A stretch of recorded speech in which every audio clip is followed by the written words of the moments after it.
สบายดีมื้อนี้สิพาทุกคนมาเฮ็ดข้าวต้มผัดใส่กล้วยเด้อมื้อนี้จะใช้ข้าวเหนียวอยู่1กิโลเนาะข้อยก็จะเอามาล้างดีๆล้างจัก2-3น้ำจนกว่าน้ำมันสิใสเนาะหลังจากนั้นก็มาไว้ประมาณ2ชั่วโมง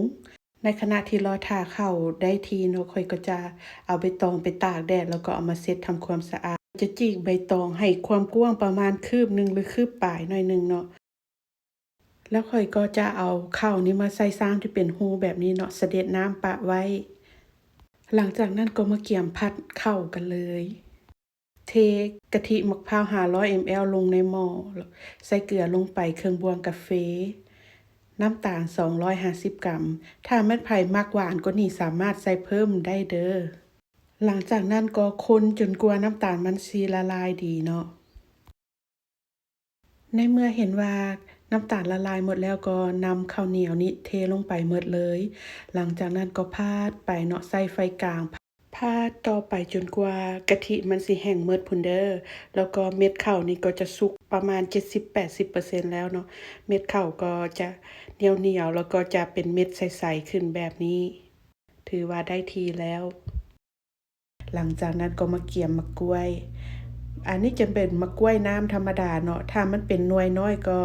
ให้ผ่าครึ่งเลย ถ้ามันหน่วยใหญ่ก็ให้ผ่า4เด้อ หลังจากนั้นก็มาเกี่ยมห่อเนาะ จะใส่ใบตองห่อ2ชั้น คือทางนอกนี้จะเอาหงายขึ้น แล้วก็ทางในนี่จะน้อยลงมาแน่เนาะ แล้วก็เอามาหงายลงแบบนี้ หลังจากนั้นก็ตักข้าวลงไปประมาณ1บวงแกง แล้วก็ใส่มะกล้วยลงไป หลังจากนั้นก็จับกีบข้างเข้ามาหากันเนาะ แล้วก็ค่อยๆพับลงเทื่อละหน่อยแบบนี้ พับจนกว่ามันสิแน่นเนาะ หลังจากนั้นก็พับกีบหัวลงมาแบบนี้ แล้วก็พับกีบท้ายลงมา วิธีห่อก็ห่อบ่ยากปานใดเนาะ มีแต่ค่อยๆเรียนไปเนาะ ถ้าไผบ่เคยเฮ็ดหั้นนะ หลังจากนั้นก็นึ่งประมาณ30นาที หลังจาก30นาทีผ่านไปก็ยกลงออกจากเตา หลังจากนั้นก็พักให้ข้าวต้มเย็นดี อยากให้ทุกคนได้กินตอนนี้กลิ่นหอมมะกล้วยนะหอมคักเรือนเลย ลองเอาสูตรนี้ไปเฮ็ดกินเบิ่งเด้อทุกคน